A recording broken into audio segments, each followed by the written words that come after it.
Ça fait 4 siècles que l'Ukraine faisait partie de la Russie. Ça, les Ukrainiens sont pas d'accord. Aujourd'hui, ils disent...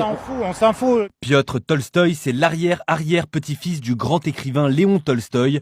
Dans les années 90, il fut journaliste pour Le Monde et l'AFP avant de se lancer en politique aux côtés de Vladimir Poutine. Aujourd'hui, il est vice-président de la Douma d'État, le Parlement russe. L'Union européenne le considère comme une figure centrale de la propagande gouvernementale. Nous, on l'a rencontré à Moscou il y a 2 semaines. Est-ce qu'il n'y a pas une partie de vous qui se dit « on a peut-être fait l'erreur du siècle en envahissant l'Ukraine » ? Non, à mon avis, au contraire. C'est peut-être le premier pas de la Russie pour la restauration de son souveraineté. Pour nous, l'Ukraine, ça fait partie de la Russie. Ça fait 4 siècles que l'Ukraine faisait partie de la Russie. Ça, les Ukrainiens sont pas d'accord. Aujourd'hui, ils disent... On s'en fout des Ukrainiens qui sont pas d'accord parce qu'ils sont aujourd'hui sous énorme influence nationaliste.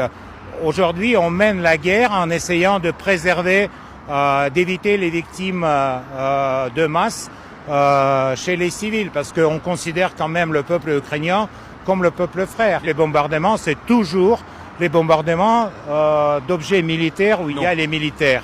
Non. Si. Pour nous, un adversaire, c'est pas Zelensky et c'est pas l'Ukraine.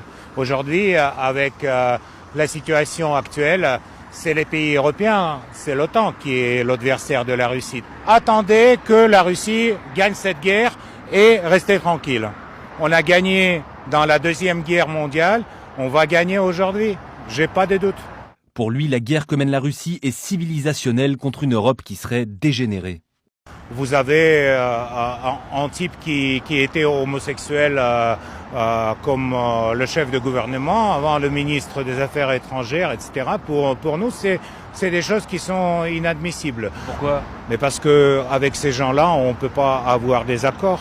C'est leur vie privée. C'est leur vie privée, mais leur, si vous voulez, sexualité un peu perturbée ne leur permet pas d'avoir une position dure. Perturbée, tout à fait. Pourquoi perturbée ?